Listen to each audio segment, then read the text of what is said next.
โลกาวิทูอนุตตโรปุริสธรรมสารทิสัทธาเทวมนุษย์สานังพุทโธภควาติสวะคาโตภควาตาธัมโมสันทิฏฐิโกอากาลิโกเอหิปัสสิโกโอปานะยิโกปัจจัตตังเวทิตาโพวินยูหิติสุปฏิปันโนภควะโตสาวกสังโฆอุชุปฏิปันโนภควะโตสาวกสังโฆยายาปฏิปันโนภควะโตสาวกสังโฆสามิจิปฏิปันโนภควะโตสาวกสังโฆยะทิทางจัตตาริปุริสายุคานิอัฏฐปุริสปุคลาเอสาภาคาวะโตสาวกสังโฆอะหุนายโยปะหุนายโยทักขินายโยอัญชาริการะนิโยอนุตตรังปุญญาเขตังโลกัสสาติกราบพระพร้อมกันอีกครั้งหนึ่งเนอกราบหนึ่งพุทธังวรันตังศิรสานะมามิกราบสองธัมมังวรันตังศิรสานะมามิกราบสามสังฆังวรันตังศิรสานะมามิกราบพระไหว้พระทำวัดสวดมนต์แล้วตอมจิตทำจิตให้ใสทำใจให้สะอาดแล้วลำดับต่อไปก็จะนำสารธรรมมาทำใจให้สะอาดแล้วลำดับต่อไปก็จะนำสารธรรมมาแบ่งปันก่อนที่จะอุจาถึงกิจกรรมต่างๆที่จะเกิดขึ้นสำหรับในเครือข่ายของคลื่นสีขาวและคลื่น106.50 เมกะเฮิรตซ์ที่ใดตกลงอุจาการเกี่ยวกับการหล่อเตียนเนาะเอาเป็นครึ่งหลังก่อนจะให้ฟังสำหรับในช่วงนี้อยากมีสารธรรมมาแบ่งปันกับศรัทธาอีพ่ออีแม่เป็นสิ่งสำคัญเป็นสิ่งจำเป็นในชีวิตของเฮาเนาะอีพ่ออีแม่ทั้งหลายเท่าที่ได้มีการอุจากับศรัทธาญาติโยมหลายท่านเนาะคนเฒ่าคนแก่บางผ่องก็บอกว่าโอ้อีแม่เป็นยังไงบ่ฮู้ท่านอาจารย์นะช่วงนี้เป็นนอนบ่ค่อยหลับอีนะเป็นยังไงบ่ฮู้ฮออีนะช่วงนี้เป็นนอนบ่ค่อยหลับนอนอันปกติเมื่อก่อนนี้ก็หลับวันหนึ่ง2-3 ชั่วโมงแต่บัดเดี๋ยวนี้นอนบ่ค่อยหลับเป็นหยังก็บ่ฮู้ ร่างกายของมนุษย์คนเฮานี่มีกลไกหลายอย่างเหมือนกันเนอะศรัทธาที่เป็นสาเหตุของการนอนบ่หลับนี่นะตามวิทยาศาสตร์เป็นว่าตื่นเต้นล้ำไปตื่นเต้นล้ำไปนี่ก็นอนบ่หลับนะตื่นเต้นเรื่องนั้นเรื่องนี้กังวลเกี่ยวกับเรื่องนั้นเรื่องนี้กังวลเรื่องต่างๆเรื่องสุขภาพเรื่องลูกเรื่องหลานเรื่องทรัพย์สินเงินทองเรื่องเหตุการณ์ที่จะเกิดขึ้นตั้งหน้าตั้งวันผูกวันฮืออย่างบางผ่องหมอนัดวันนั้นวันนี้ก็กว่าจะเป็นนั้นเป็นนี้อันนี้ก็เป็นเหตุของการนอนบ่หลับเหมือนกันบางครั้งบางทีจิตใจของเราเนี่ย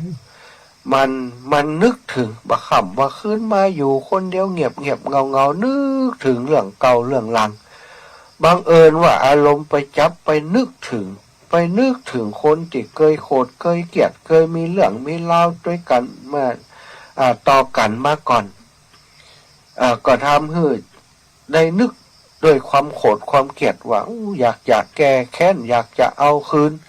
หรือว่าตอนนั้นเฮายังบ่ยะยังอันเฮายังบ่ยะยังอีเนาะซะท่าความคิดนี้มันแปลกนะเวลาเฮาเป็นเหยื่อของมันแล้วเมื่อใดเนี่ยเวลาอารมณ์ที่มันเกิดขึ้นถ้าเฮาไปนึกตัวมันนะซะท่าจินตนาการที่เฮานึกตัวกับอารมณ์ต่างๆนั้นมันจะนำความทุกข์มาสู่เฮานึกโดยความโกรธมันก็โกรธด้วยเฮานะซะท่าอารมณ์ความรู้สึกจิตใจนี่มันก็โลลงไปที่จะโกรธจะเกลียดตามอารมณ์ที่เฮานึกคิดอยู่นั้น ถ้ามีความงุดงิดถ้ามีความโกรธความเกลียดในอารมณ์ก็เป็นสาเหตุหนึ่งของการนอนบ่หลับเหมือนกันแล้วก็สิ่งต่างๆหลายอย่างเนาะสิ่งรอบข้างกันรอบตัวกันเนี่ยคนบ้านไกลเรือนเคียงเนี่ยพิษหัวกันกัน หรือว่ามีสภาพแวดล้อมที่มันอึกกระทึกคือโคมเปิดมีการมีงานอย่างก้าไกลๆบ้านไกลๆจอกโอ้บางคนโขดเกียดเธอเปิดมันจะเล่นอย่างปลาล่ำปลาเหลือบ่ค่ำบ่ขึ้นดักเดินเกินขึ้นมันบ่หูจักยั่งจักจังโขดเกียดโอ้เปิดพยั่งไปแล้วความโขดนั้นยังปะทุอยู่โอ้ก็ทำให้งุดงิดงุนงานนอนบ่หลับเหมือนกันอันเนี้ยสถาอีปออีแมททั้งหลายมันมีสาเหตุหลายอย่างหลายประการด้วยกันทีนี้เปิ่นบอกว่าการที่จะให้เขานอนหลับได้นั้นมันก็มีอยู่หลายประการเหมือนกันแต่สิ่งสำคัญเปิ่นบอกว่าก่อนนอนทุกคืนนั้นเขาควรจะตั้งใจให้อภัยทุกสิ่งทุกอย่างและแก่ทุกคนทำเหมือนกับว่าเขาจะบ่ตื่นแล้วนะวันพรุ่งนี้เขาคงบ่มีโอกาสได้ตื่นขึ้นมาแหมแล้วความตั้งใจอย่างนี้จะทำให้เราพบกับความสงบและเราจะหลับอย่างเป็นสุขสถานตื่นขึ้นมาพร้อมด้วยความสดชื่นแจ่มใสให้จำเอาไว้ว่าเมื่อใดใจของเราผูกเวรเมื่อนั้นมองไปทางใดเขาก็จะพบศัตรูกึดไปทางใดก็จะพบแต่ศัตรูของเขาแต่เมื่อใดจิตใจของเรามีเมตตามีกรุณามีมุทิตาอุเบกขานั้นศรัทธาญาติโยม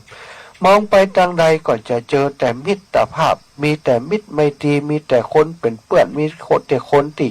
ทำดีต่อเราควรจะฝังตัวเองอยู่กับการทำงานและอุดมคติของเราเพื่อจะให้มันบ่มีเวลาไปนึกถึงความรู้สึกอย่างอื่นถือว่าไปนึกโกรธนึกเกลียดกับคนที่เขาบ่ชอบหน้าบ่ชอบตา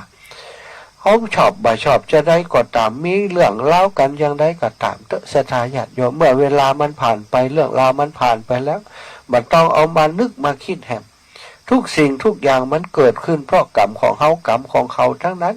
ทั้งเราและเขาทุกคนก็จะต้องตายจากกันบ่วันใดก็วันหนึ่งบ่มีไผอยู่ค้ำฟ้าค้างฟ้าสักคน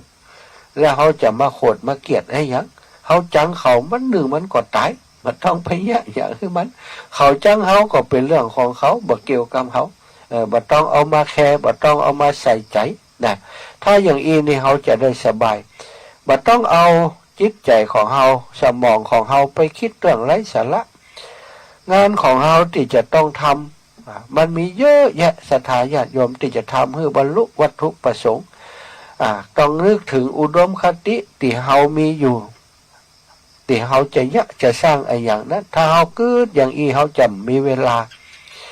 ไปเดือดร้อนคนนั้นไปเดือดร้อนกับคนนี้บ่ต้องไปขึงเครียดจริงจังโกรธแค้นกับคนนั้นคนนี้ถ้าเขาเอาความคิดเหล่านี้มามุ่งต่องานที่เขาทำเนาะกิจกรรมที่เขาทำบอกว่าแม่อีปอจะยั้งเอาจิตใจจดจ่ออยู่กับเรื่องนั้นเรื่องทานเรื่องศีลเรื่องภาวนาก็ยังดีนะกว่าที่เขาจะไปกื้อถึงเรื่องของคนอื่นการทำบุญทำทานก็เหมือนกันบางครั้งบางทีเนี่ยเขาตั้งใจทำคุณงามความดีโดนคนนั้นคนนี้ว่าก็เอามาเก็บเป็นอารมณ์มาคิดมาโกรธมาเกลียดเขาเปิ่นบอกถ้าอย่างอันนั้นแสดงว่าเฮายังบ่นักแน่นเพียงพอทำบุญทำทานแล้วยังตุกอยู่สถานอีกประการหนึ่งนั้นเปิ่นบอกว่าจิตใจที่สะอาดนั้นจะบ่มกมุ่นลุงลังโดยความพยาบาทเขียดแค้นก็อาจจะตกแต่งใบจิตใจแบบนี้นะจะตกแต่งใบหน้าของเฮาให้มีสง่าราศีงดงามน่าเคารพน่ากราบไหว้เป็นผู้ที่มีเสน่ห์ดึงดูดคนทั้งหลายคือมองดูแล้วเกิดความรู้สึกชื่นใจศรัทธาญาติโยมเพื่อสุขภาพอนามัยของเฮาจะได้สมบูรณ์แข็งแรงเนาะเฮาควรนำความปองร้ายความพยาบาทอาฆาตผู้อื่นออกไปจากจิตใจของเฮาคือนักที่สุดศรัทธาจนบ่มันมีนั่นแหละถึงจะมีความสุขปกติธรรมดาจิตใจบ่ต้องการสิ่งนี้บ่ต้องการความพยาบาทอาฆาตอยู่ในจิตใจนะศรัทธา เช่นเดียวกันกับร่างกายนั้นร่างกายนี้บ่ต้องการอาหารที่เป็นพิษบ่ต้องการสิ่งเสพติดใดๆที่ให้โทษต่อร่างกายอยู่ในร่างกายเขาจะสังเกตหันว่าเมื่ออาหารเป็นพิษกินอาหารที่มันบาดใจมันเป็นพิษเป็นภัยต่อร่างกายร่างกายมันจะมีระบบแอนตี้หรือว่าพลักออกจากร่างกายมาเนี่ยบางอย่างพลักหยาบบางอย่างพลักง่ายถ้าเขากินเข้าไปบริโภคเข้าไปเนี่ยสถานอันที่ถ้ามันสามารถอ้วกได้อาเจียนได้มันก็จะอ้วกออกมาอาเจียนออกมาแต่ว่าถ้ามันเป็นยาพิษการกินเข้าไปมันดูดซึมเร็วนั้นก็บรรลอดเหมือนกันนะแต่ร่างกายก็พยายามจะเอาออกมาเอาออกมาอาเจียนออกมาอย่างออกมา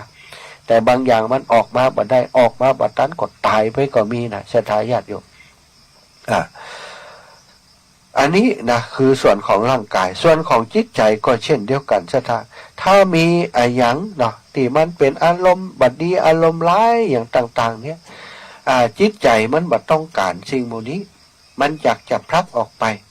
มันอยากจะพลักออกไปแต่ว่ามันบ่ง่ายเหมือนกับอันร่างกายที่มันมีระบบของมันนะครับออกมาอ้วกออกมาอย่างออกมาแต่ถ้าอารมณ์บดีนี่ถ้าเขาอ้วกออกมาแล้วมันหายก็น่าจะดีแต่ส่วนใหญ่ก็คืออารมณ์บดีมันต้องอาศัยธรรมะนะอาศัยธรรมะอาศัยความคมใจอาศัยการปฏิบัติมีสติอยู่กับสิ่งต่างๆเหล่านั้น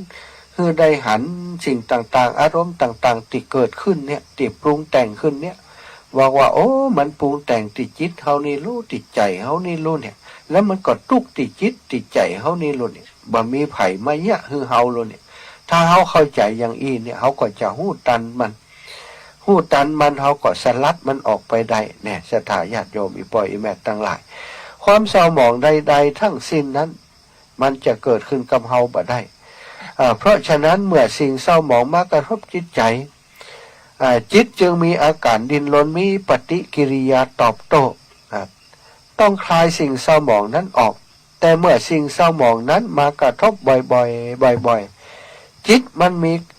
บ่มีกำลังอันใดจะมาช่วยกำจัดสิ่งเศร้าหมองได้จิตของเฮาจึงตกอยู่ในอำนาจสิ่งเศร้าหมองที่เรียกว่ากิเลสเมื่อนั้นเข้าก็จะกลายเป็นธาตุของความเคยชินเช่นความโลภความโกรธความหลงความริษยาพยาบาทพวกนี้ล้วนเป็นสิ่งเศร้าหมองของจิตใจเป็นของเสียที่เข้าสู่จิตทำให้จิตเสียปกติภาพไปเสียส่วนคุณธรรมคือการให้อภัยความเมตตากรุณาความเสียสละความเป็นเห็นแจ้งความเห็นจริงในสิ่งทั้งหลายเหล่านี้เป็นยาของจิตนะเป็นเครื่องฟอกช่วยชำระสิ่งเศร้าหมองของจิตคือว่าเมื่อจิตใจได้เสพโอสถคือธรรมะอย่างสม่ำเสมอและได้คุณภาพปริมาณที่พอจะกำจัดกิเลสได้โอสถคือธรรมะนั้นก็จะทำลายโรคคือกิเลสคือสิ้นเชิงคือตายโดยสิ้นเชิงบ่ให้กัดหวนมารบกวนจิตใจแหบจิตใจของเฮาก็จะดำรงอยู่อย่างสะอาดผ่องใสและสงบสว่างตามปกติภาพเดิมของจิตใจเปิ่นบอกว่าจิตใจเดิมแท้นั้นมันเป็นจิตมันเป็นของสะอาดเป็นของบริสุทธิ์เหมือนกับผ้าขาวเหมือนน้ำใสสะอาดแต่ว่าอารมณ์ของเฮาที่มันขุ่นมัวจากเหตุการณ์ต่างๆจากอายังต่างๆที่มากระทบแล้วเฮาไปยึดเอาอารมณ์นั้นโดยความบ่หูเต่าตันในเรื่องของกิเลสตัณหาต่างๆถูกกระแสของกิเลสดูดเข้าไปโกรธไปเกลียดไปเอาอารมณ์นั้นมาเก็บในจิตในใจเหมือนกับเพิ่นบอกว่ามีตู้เซฟแต่ว่าบ่เก็บสิ่งดีๆไปเก็บสิ่งที่มัวหมองที่ขุ่นเคืองเข้ามาไว้ในจิตใจตลอดเฮาก็จะกลายเป็นคนที่ว่าระทมทุกข์เศร้าหมองอยู่ตลอดเวลานอนรับก็บ่รับบ่ได้รับดีก็แต่เรื่องอายังที่จะทำให้ตัวเก่าทุกข์นั่นน่ะท่านถามพอจิตใจของเฮานี่ส่วนใหญ่บ่มีไผทำให้เฮาทุกข์สักคนเฮานั่นแหละใจเฮานะใจเฮาที่มันไปกึดเอาอารมณ์ต่างๆมาเป็นเหตุให้ตัวเก่าเกิดทุกข์ ถ้าเราต้องการความสุขก็อย่างตีว่าเนาะพยายามเอาจิตใจที่ประกอบด้วยเมตตากรุณามุทิตาเนี่ยอุเบกขาเนี่ยมาปลอบประโลมใจของเราตลอดเวลาถ้าเรามีความเมตตาบ่มีความขุ่นแค้นขุ่นเคืองกับไผความพยาบาทความงุดงิดความปองร้ายต่อผู้อื่นมันก็บ่มีเพราะสิ่งนี้บ่มีสถานจิตใจมันก็สงบอย่างเย็นจิตใจโดมทีก็เป็นจิตใจที่สงบอย่างเย็นแต่ว่าสิ่งที่ทำคือบ่สงบก็คืออารมณ์แล้วก็กิเลสตัณหาต่างๆที่เป็นความโลภความโกรธความหลงต่างๆนี้มันมาเป็นสิ่งที่เจือปนเข้าไปในสภาพจิตของเขาสิ่งเหล่านี้มันเหมือนกับน้ำพึ่งอาบยาพิษสถานกิเลสต่างๆที่มันมาชักชวนคือเฮาโกรธเฮาเกลียดนั่นนะมันเป็นห้องว่าเหมือนกับน้ำพึ่งอาบยาพิษตอนเฮาโกรธอยู่นี่อาจจะมีความสุขทาสถาญาติโยมด่าคนนั้นด่าคนนี้เนี่ยถ้าโดนเปิ่นด่าตอบมาเอาแล้วทุกข์แล้วเนี่ยตอนด่าคนอื่นนี้มันก็อาจจะมีความสุขขณะด่านะสถานแต่ถ้าโดนเขาทุบเขาตีมาก็ได้ความทุกข์จากกรรมด่านั้นเพราะฉะนั้นเพิ่นบอกว่าถ้าเฮามีเมตตานั้นเฮาก็จะกลายเป็นคนที่รับดีฝันดีนะภายที่อาการเป็นแบบนี้รับบ่ค่อยดีฝันบ่ค่อยดีบ่ได้รับบ่ได้นอนก็ลองเอามาเมตตาพรหมวิหารมาเจริญพอสถานทุกค่ำทุกคืนก่อนจะรับจะนอนตั้งจิตตั้งใจคือดีแผ่จิตอันเป็นกุศลเอาบุญเอากุศลติดตัวเองทำนั้นแผ่ไปคือทุกสรรพสิ่งบอกว่าจะเป็นคนที่จังเฮาก็ดีคนที่ฮักเฮาก็ดีทุกสรรพสิ่งคือได้บุญได้กุศลจากเฮาถ้าเฮามีเมตตาอย่างอีอาตมาคิดว่าจิตใจที่มีเมตตาอย่างอีมันจะปลอดโปร่งปลอดใสสบายมันก็จะให้เฮารับได้สบายเช่นเดียวกันเนาะเอาละวันนี้ทำธรรมะมาแบ่งปันเป็นบรรณาการเล็กๆน้อยๆก่อนสำหรับเรื่องราวที่จะแจ้งให้ศรัทธาญาติโยมทราบเนาะทำความเข้าใจกันดีๆแห่งกรรมนึงอย่างตะกี้โยมแม่ที่เปิ่นโทรมานั้นนะอาตมามีความรู้สึกว่าบางครั้งบางทีนี่อธิบายไปแล้วตึ้มเข้าใจก็จะได้บอกบางคน อาตมาได้เอาตัวอย่างคือเปิ่นไปหลายคนนะเอาตัวอย่างคือไปว่าอีแม่เอาตัวอย่างคือไปเนอะอันนี้คือเปิ่นพอว่าแผ่นเตียนธรรมจักรเป็นแบบนี้ถ้าเปิ่นจะเอาคือมาลงชื่อไว้จดชื่อเปิ่นจดวันเดือนปีเกิดเปิ่นรวบรวมได้มีกี่คนที่เปิ่นจองมารวมแล้วได้กี่แผ่นแล้วอีแม่ก็แจ้งเฮามาเนอะอย่างสถานบางห้องนี่ไปแล้วเหมือนกับเข้าใจแต่เอาไปเอามาอย่างว่าบันไดจะเอามาโชงบันไดจะเอามาโชงเนี่ยมันก็ปวดหัวเหมือนกันนะจากทำความเข้าใจใหม่ทำความเข้าใจกับศรัทธาญาติโยมใหม่ตอนนี้มีคนที่เปิ่นมีเมตตาต่ออาตมาแล้วก็มีเมตตาจะต่อครูบาอาจารย์เป็นสะพานบุญนั่นนะขออาตมาขออนุญาตทำความเข้าใจกับอีพ่ออีแม่ที่เป็นสะพานบุญว่าตอนนี้ท่านเจ้าทั้งหลายนั้นทำหน้าที่บอกเปิ่นอย่างเดียวว่าถ้าจะร่วมบูชาแผ่นเตียนธรรมจักรเอาไปหล่อที่วันที่15ที่วัดถุงโป่งนั้นลงชื่อที่ท่านก่อนลงชื่อก่อนแม่นี้คุณแม่ชื่อนี้เกิดวันเดือนปีนี้ลูกเปิ่นชื่อนี้เกิดวันเดือนปีนี้กี่คนก่อนนับสถานคนละแผ่นนับมาได้เต่าใดในสายของอีแม่ยังสมมุติว่าสายของแม่ที่โทรมาตะกี้นั้นได้100 คนเนี่ยได้100 คนนะท่านเนอะเขาจะได้หู้เราจำนวนที่จะเอาไปส่งเปิ่นมีเต่าใดแต่ว่าถ้าเอาไปส่งวันนี้วันพรุ่งนี้มันไปตันอย่างเตื้อก็ขอว่าเอาเป็นวันที่20หลังวันที่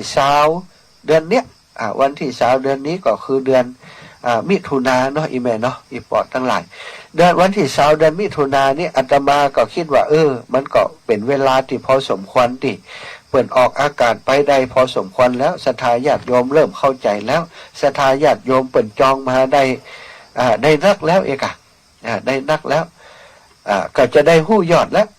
ของอีแม่ตอนนี้ได้100-200เนอะอย่างเขาก็จะได้เอาไปส่งตามนั้นตอนนี้ถ้าสมมุติเอาไปส่งวันนี้วันพรุ่งนี้ตอนนี้มีแต่ฮืออีแม่50เอาไปส่ง50แหมน้อยมาแหมล่ะเปิ้นเอาแหม10เนอะเปิ้นเอาแหม20เนอะอย่างก็ต้องปิกไปส่งแหมสัทธามันก็จะเป็นปัญหากับขนส่งนั่นนะถามว่าอาตมาอยากจะให้เปิ่นผู้จานักก็ศรัทธาญาติโยมก็อาศัยที่ว่าเปิ่นผู้จานักผู้จาหลายมันก็จะได้ทุนได้อันนี้เข้าไปจ่วยวิทยาลัยสงฆ์เข้าไปจ่วยการศึกษาก็อยากจะบริการแต่ทีนี้การเดินทางนั้นนะอาตมาภาพอยู่ที่อุทยานธรรมพระสุนทรมุนีสุมาเตอร์อีปออีแมททั้งหลายบ่มีรถส่วนตัวใจตีนี่ถ้าจะไปไหนที่ก็ต้องโทรไปหาญาติโยมที่อยู่ที่พอจะช่วยเหลือได้คือเปิดมาฮับมาส่งอีนะถ้ามีรถประจำอยู่นี่ก็ขับรถไปคนเดียวได้ มันเดือดร้อนนะแต่อันนี้มันมีรถอยู่นี่อีปอยอีแม่ก็เลยว่าหลังวันที่รวมได้แล้วสายนั้นสายนี้มีเท่าใดก็จะขอคือคนที่สามารถเป็นสะพานบุญได้เอาไปส่งคืออีปอยอีแม่ตามที่อยู่เนาะคือจริงๆแล้วเนี่ยมันมี2วิธีการด้วยกันรวบรวมแค่จื่อมาก็ได้ส่งมาแล้วจะฮื้อเจ้าหน้าที่ตั้งเพจเปิ่นเขียนฮื้อแต่บางครั้งบางทีเนี่ยเปิ่นบันแล้วใจนะสถาเนี่ยจะกำคนเดียวครับได้จะกำจะเขียนคนเดียวครับได้อย่างอันก็บ่เป็นอย่างก็จะไปส่งอย่างว่าเนี่ยต่างไปแอวแวงหากันต้อยเอกะเนาะฉะนั้นก็ขออธิบายคือเข้าใจว่าจดจื่อไว้ก่อนเนอะช่วงนี้นะจดจื่อไว้ก่อนจนปุ๊บหลังวันที่20เดือนมิถุนายนอาตมาจะลงพื้นที่เอาไปส่งให้อีปอยอีแม่ทั้งหลายตอนนี้จดจื่อไว้ก่อนคนนั้นคนนี้เปิ่นจะเอากี่แผ่นเขียนจื่อเปิ่นไว้เป็นอย่างคือเปิ่นเขียนมาส่งอีปอยอีแม่ก็ได้มันต้องเขียนคนเดียวก็ได้บอกให้เขาที่จะเอานั่นเขียนมาส่งให้ตอนนี้ครูบาอาจารย์เปิ่นก็เริ่มออกอากาศไปเรื่อยๆตึงคลื่นสีขาวตึงอาตมาแล้วก็ตึงจังหวัดลำปางของเขาก็ช่วยกันออกสปอร์ตโฆษณาก็ออกไปมันต้องไปเสาะหาเขาถึงจะมาเสาะหาอีปอยอีแม่คนเดียวเนาะซึ่งวันนี้ก็จะขอประกาศสำหรับคนที่เปิดอาสาเนาะอาสาเป็นสะพานบุญหรือว่าบางครั้งบางทีอาตมาก็นึกถึงว่าคนนั้นคนนี้เปิ่นเคยช่วยเหลืองานก็เลยได้อันแจ้งบอกเปิ่นไปว่าอันขอเปิ่นเป็นสะพานบุญนะซึ่งก็มีหลายท่านวันนี้อาตมาได้เรียกว่าพิมพ์ใหม่อัปเดตใหม่บางครั้งพิมพ์ชื่อเปิ่นพิษไปบ้านของเปิ่นตำบลพิษไปก็เลยได้พิมพ์ใหม่ก็จะแจ้งสถานทราบแห่งรอบหนึ่งนะจุดร่วมบุญบูชาแผ่นเตียนธรรมจักรพื้นที่จังหวัดลำปางของเขาบ้านแม่ยิ่งตำบลหนองลมอำเภอห้างชัดจังหวัดลำปางติดต่อที่แม่พิกุลวงแก้วบ้านแม่ฮาวห้างชัดจังหวัดลำปางติดต่อที่แม่คำมามณีวงนะบ้านทุ่งตุนแม่ติวตำบลวอแก้วห้างชัดลำปางติดต่อที่แม่เกียงคำนะลำปางบ้านน้ำจำหมู่7วอแก้วห้างชัดลำปางติดต่อที่โยมน้องสิริพรนันทิวงหรือว่าน้องติ๋มบ้านแม่ปุ่มหลวงแม่ปุ่มสันติสุขตำบลใหม่พัฒนาอำเภอกอคาจังหวัดลำปางติดต่อที่แม่พรสิทธาแม่แก้วประกอบศิลป์บ้านแม่หวกตำบลไหลหินอำเภอกอคาจังหวัดลำปางติดต่อที่แม่เครือวันทาเรือนและแม่หอมเตวีบ้านจูดตำบลลำปางหลวงอำเภอกอคาจังหวัดลำปางติดต่อที่แม่บัวครีทะโปบ้านปงไตปงยังคกหางชัดลำปางติดต่อที่แม่ถนอมนำวงบ้านนางแลตำบลปงยังคกหางชัดลำปางติดต่อที่แม่บัวลอยสายเขียวแม่พิษสมัยเขื่อนคำแสน11บ้านกาดโป่งอำเภอเมืองจังหวัดลำปางติดต่อที่แม่แก้วสิงแก้วโยมน้องเพ็ญศรีสุทธะนะ12บ้านสันบุญเรืองปงยังคกหางชัดลำปางติดต่อที่แม่อำพรปันทรส13บ้านศาลาบัวบกตำบลท่าผาอำเภอเกาะคาจังหวัดลำปางติดต่อที่โยมอารีสิทธิบุญธรรม14บ้านลำปางกลางตะวันออกตำบลชมพูอำเภอเมืองจังหวัดลำปางติดต่อที่โยมน้องทวารัตน์ดินพลแล้วก็บ้านฟ่อนตำบล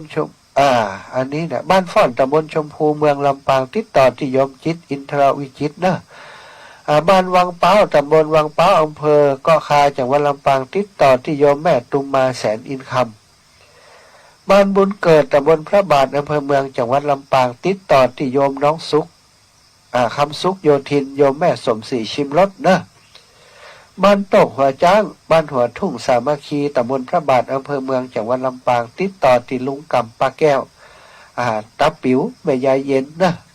แล้วก็บ้านหนองห้าบ้านหนองว่าเท่าตำบลพระบาทอำเภอเมืองจังหวัดลำปางติดต่อที่โยมแม่กิ่งแก้วมณีเนตรแม่น้อยบัวไขวงหาร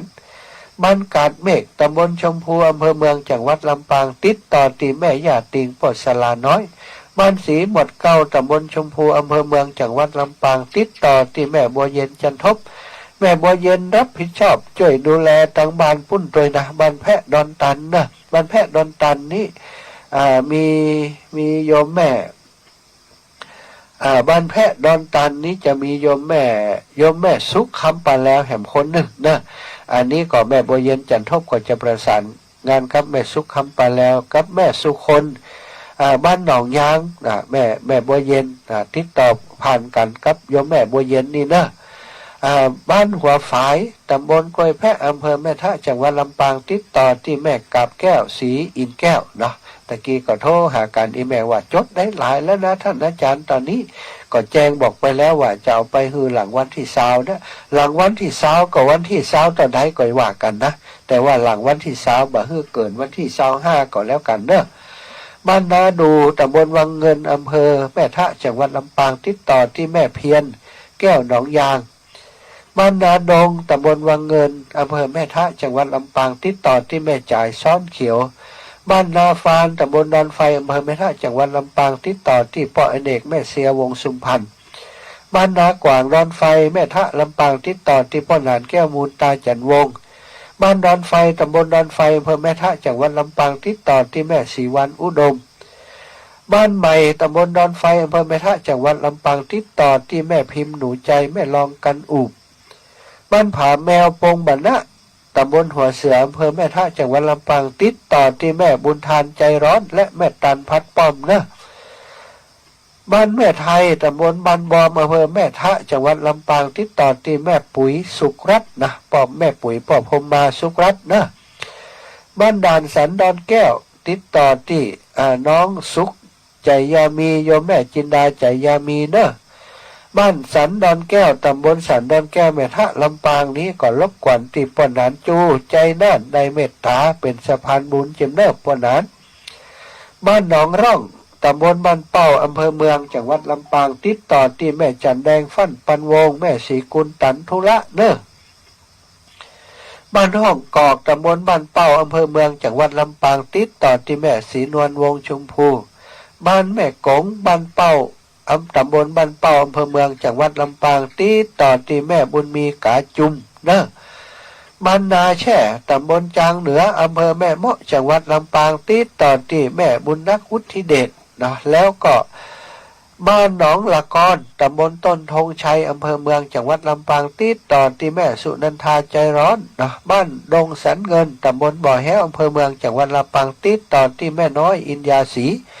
บ้านมอต้นธงชัยบ้านต้นธงตำบลต้นธงชัยอำเภอเมืองจังหวัดลำปางติดต่อที่แม่สำราญมโหฬารหรือว่าแม่อ้อยขนมหวานเนอะบ้านตาส้มปล่อยตำบลทุ่งฝ่ายอำเภอเมืองจังหวัดลำปางติดต่อที่หลวงพ่อพระครูอุดมสิริทัศน์เนอะบ้านน้ำท้องตำบลบ่อแห้วอำเภอเมืองจังหวัดลำปางติดต่อที่โยมจำเนียนกันทาทองบ้านทับหมากตำบลบ่อแห้วติดต่อที่แม่เย็นใจคำบ้านแจ้ซ้อนตำบลแจ้ซ้อนอำเภอเมืองปานจังหวัดลำปางติดต่อที่คุณหมอสะอาดขาวสะอาดและแม่ฉลาดกล้าเกินบ้านดินดำตำบลแจ้ซ้อนอำเภอเมืองปานจังหวัดลำปางติดต่อที่แม่คำนวณชุมชนวัดประตูต้นพึ่งอำเภอเมืองจังหวัดลำปางติดต่อที่แม่ลัดดากาวิราชัยนะชุมชนวัดสีล้อมวัดพระแก้วดอนเต่าประตูมะอำเภอเมืองจังหวัดลำปางติดต่อที่แม่ยายเพนวัดพระแก้วแล้วก็แม่ยายเหลิมวัดสีล้อมนะแล้วก็บ้านแพะดอนตันตำบลชุมพูอำเภอเมืองจังหวัดลำปางติดต่อที่แม่สุกนะคำปลาแล้วนะแม่สุกคำปลาแล้วน้องก้อยลูกสาวเปิ้นตัว บ้านห้วยฮีตำบลต้นธงชัยอำเภอเมืองจังหวัดลำปางติดต่อที่แม่มอนเตรียมบุญฟูและแม่มณีสมบูรณ์บ้านสีดอนใจต้นธงชัยอำเภอเมืองจังหวัดลำปางติดต่อที่แม่อนงใจเปี้ยแม่นาคกันทาคำบ้านสันสลี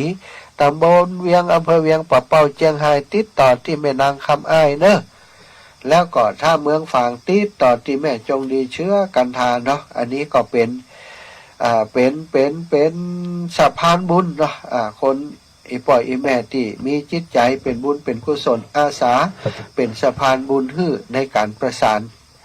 งานกับญาติโยมที่ต้องการจะร่วมบุญในการหล่อเตียนเข้าวาสากับเครือข่ายคลื่นสีขาวในครั้งนี้เนาะเอาละศรัทธาญาติโยมตอนนี้เวลา 19:48 นาทีก็ขอแจ้งเรื่องราววันพรุ่งนี้เนอะศรัทธาญาติโยมอีปล่อยอีแม่พี่น้องอันบ้านตบหัวจ้างบ้านหัวทุ่งเตียตามาไปบิณฑบาตอยู่ประจำวันพรุ่งนี้แต่เจ้าบ่ได้บอกเนาะมานึกได้ตอนแรงนี้ว่าโอ้วันพรุ่งอาตมาต้องไปร่วมกิจกรรมกับครูบาอาจารย์ที่ดอยนางแก้วเนาะจะมีการสืบชะตาคือทำบุญบวชป่าสืบชะตาแม่น้ำที่ดอยนางแก้วที่พระธาตุสีสองเมืองวันพรุ่งนี้จริงๆแล้วอาตมาจะต้องไปนอนกับครูบาอาจารย์วันนี้แล้วเนาะแต่เนื่องจากว่าโอ้มีภาระธุระหลายอย่างต้องจัดในการแถมแล้วก็ขาดคนไปส่งบ่มีคนไปส่งบ่ค่ำบ่แรงนี้ก็เลยเป็นเหตุว่าบ่ได้ไปในตอนเย็นนี้วันพรุ่งมาเจ้าเนาะออกจากที่นี่ประมาณตี 5ก็จะไปถึงดอยนางแก้วประมาณสัก7 โมงศรัทธาญาติโยมไปร่วมกิจกรรมกับครูบาอาจารย์ที่ดอยนางแก้วแล้วก็วันพรุ่งนี้เปิดจะถ่ายทอดสดของวัดฝ่ายหินตัวก็จะได้ไปช่วยครูบาอาจารย์อู้จ๋าเกี่ยวกับเรื่องราวของสิ่งแวดล้อมเรื่องราวของการบวชป่าสืบชะตาแม่น้ำที่ดอยนางแก้วเนาะเอาละศรัทธาอีป่อยอีแม่เนอะก็ใครอยากโทรมาฮื้อกำลังใจมาอู้มาจ๋าแสดงความคิดเห็นหรือว่าสอบถามเรื่องอะไรอย่างต่างๆก็ได้เลยแล้วตอนนี้ 0808844173 เนอะ 0808844173 เนอะก็ทำความเข้าใจกับศรัทธาญาติโยมจริงๆแล้วเนาะหลายคนก็อยากจะเอาวันเนี้ยใจฮ้อนจะส่งวันนี้วันพรุ่งนี้อินหนูอาตมาเตอเนอะถ้าผิดไปส่งเลยก็เดียวก็กว่ามันจะกว่าที่ศรัทธาจะจดแล้วนะเดี๋ยวก็มีคนนั้นคนนี้มาเพิ่มเติมแหมจะลำบากเจริญปอนแม่ว่าอย่างไรลูกจะมาห้วยแก้วดอยนางแก้วค่ะเจ้าแม่ว่าอันแต่แม่ก็ใครได้นะเตียนนะว่าจะถามพระครูมาทำใครมันไปหลอมพวกยายเขาแม่ใครเอาสักมันแผ่น20 บาทอีน่ะแม่ก็หอมปัจจัยมาหอมปัจจัยมาก่อนอันอาจารย์พิพัฒน์เปิ่นทรงรายชื่อมาเขาจะเขียนเพ่แม่จะได้โอนไปกับลูกคือตังอ่ะจ้าโอนมาคืออาจารย์พิพัฒน์ดำเนินการเนี่ยถ้ามันไปอยู่ถ้าไปก็จะไปถ้าว่าไปได้ไปแม่ก็จะเอาโอนเส้นทางไปนะลูกเจออาจารย์พิพัฒน์แม่คุณอันน่ะไม่ได้อีกเหรอเจ้าก็แม่ว่าจะถามนะถ้าคุณแม่ของให้เพื่อนก็ให้จะไปอยู่นะลูกรอปลอดเตียนนะมากะตุลุงมาอยู่แล้วตุลุงได้แล้วแม่มาว่าวันเดียวยังเข้าดับเปิดป่าเวนี้ของใครแล้วแม่ก็จะสาวซองหันพระครูไปได้หอลูกเจ้าได้สัตว์ตัวเนอะเจ้าไม่น่าว่าใครได้นะอู้ยาวบ่ได้ในรายการอู้ยาวบ่ได้ในรายการปั่นคนอื่นก่อยอู้หลังไม้เอาเนาะเจ้าอู้ในรายการปั่นกันคนน้อยศรัทธาถ้าเขามาอู้อยู่ฮั่นมันคนอื่นมาได้อู้นะเจริญปอนแม่เจริญปอนแม่เจ้าแม่เข้มกันเนาะวันผูกอันอย่างไรแม่บ้านนั้นจะออกตั้งแต่ตี 5นี่อีแม่ลุกกี่โมงแม่เข้มครัวไปนี่แม่อีแม่ลุกกี่โมงตี 5อีแม่ตื่นหรือยังอันเขาจะแวะไปหับบาทอีแม่ก่อนเนอะเขาจะไปเจ้าก่อนเดียวกะจะได้ไปฉันเอาไปฉันด้วยเจ้าได้ดีละอีแม่ตื่นเจ้าเอาหน่อยเขาจะแวะไปหาแม่ก่อนเจ้าเนาะเจ้าสาธุนะแม่เนอะมาถึงตี 5ก็ถึงเพตี ตี 5ป่ายเมื่อนะออกจากนี่ตี 5สัก15 นาทีก็ถึงให้แม่เจ้าเจ้าแม่เจ้าสัตว์ตุ้นนะแม่เนอะเจ้าอ่ะไปฮับอันบาทให้อีแม่เฮียครับ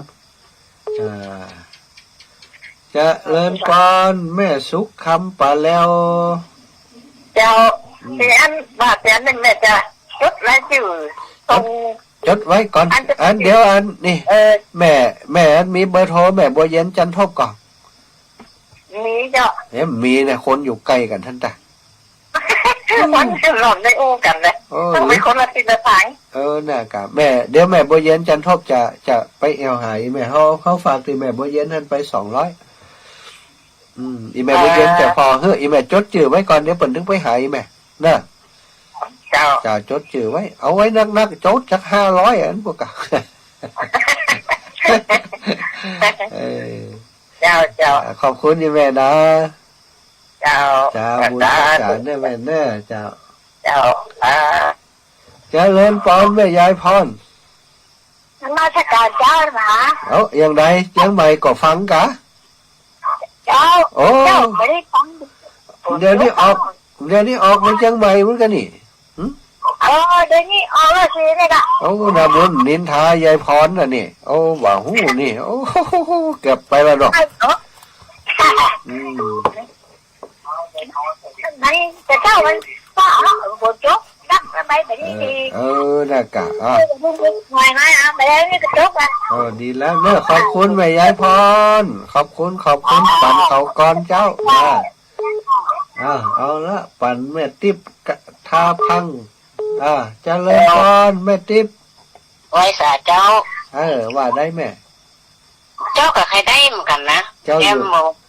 ยู่ไหนเจ้าอยู่บ้านไหนบ้านแรงสิปิดานี่กะบ้านแรงกะดีไก่แม่เป็นสะพานบุญเขาจิมอีแม่บ้านถ่าวัดถ่าส้มปอยอีแม่ไก่ก้าบ้านแรงไปวัดถ่าส้มปอยนี่ไก่อยู่แล้วเขาจะไปหาบ้านแรงกันแล้วกันบ้านแรงเอาอีแม่เป็นเก้าขึ้นเนาะจดจื่อไว้ไผจะเอาจดจื่อไว้ตีแม่ฮัทได้กี่อันเดี๋ยวก็จะเอาไปส่งเฮ้เนอะแวะไปแอวหาก็แล้วกันถ้ามานี่มาต้องวัดบ้านแรงมาแล้วก็ข้ามสะพานโอเคบ้านเจ้าอันนั้นก็ว่ากันแต่ว่าเดี๋ยวนี้ว่านี่ก็หมายความว่าบอกคืออีแม่รับทราบว่าบ้านแรงแถวนั้นไผจะเอาไปหาอีแม่ฮัทอีนอแม่นอเจ้าตูบุญรักษาอีแม่เจ้าวันษาเจ้าบ้านแรงได้สะพานบุญบ้านแรงละหลวงตากิจเมื่อกี้รับไม่ทันหลวงตาถ้ายังโทรไหวก็โทรมาเนาะหลวงตากิจพุทธพุทธอุทยานเชียงใหม่พุทธท่านเจ้าตุ้ลุงยองเปิ้นท่าอย่างไรอีญาติโยมถามมานี่นะอาตมายังบ่ได้ถามครับแต่เดี๋ยวจะเช็คถามไปก็บ่ได้ฮู้ข่าวเปิ้นคำเตือนเนอะตุลุงยองอาตมาก็ยังบ่ได้ติดต่อครูบาอาจารย์ยังใดจะแจ้งไปส่วนตัวก็แล้วกันเนอะญาติโยมที่ถามมาเนาะศรัทธาญาติโยม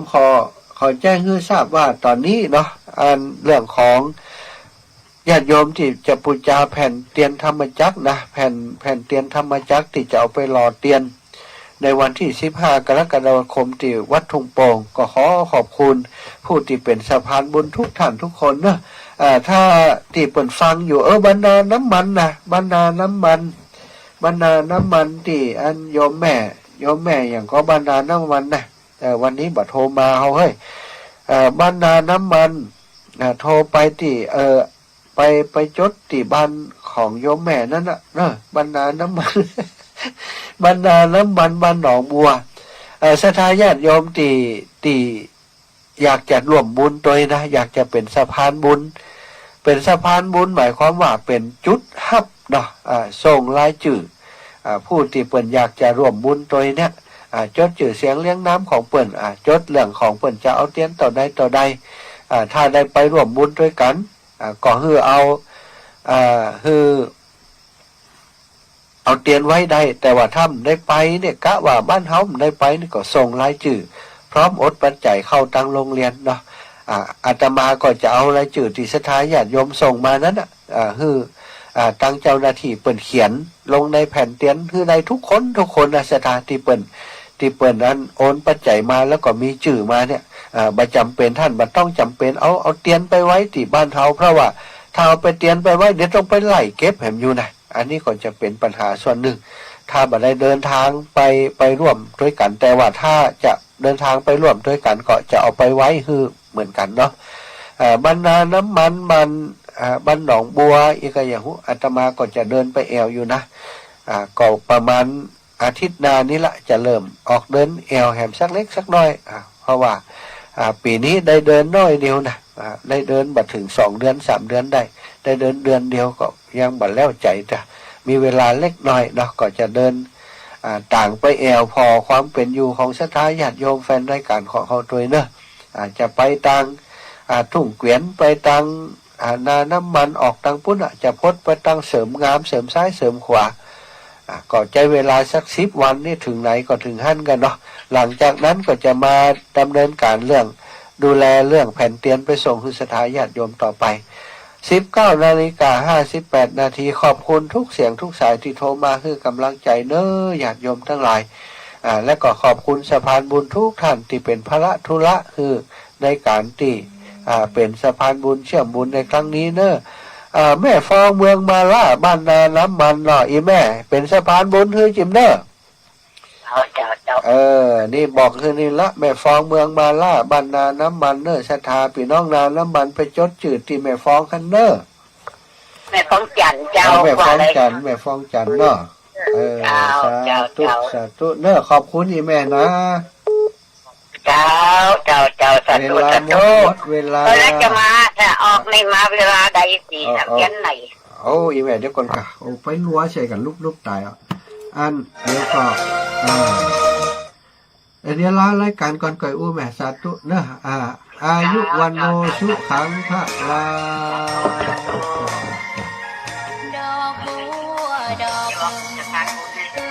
ก็อีแม่พูดนะอันเขาจะไปวันใดได้จะบอกให้นะเจริญพรสัมพุทธเจ้ามีความงามเทียบไม่เปรียบเทียบเขาเทียบเราไม่มองไม่งามช่างฟ้าแต่ใจง่ายดีค่ะแม่หลังจากก็ต้องไปเลยฝาก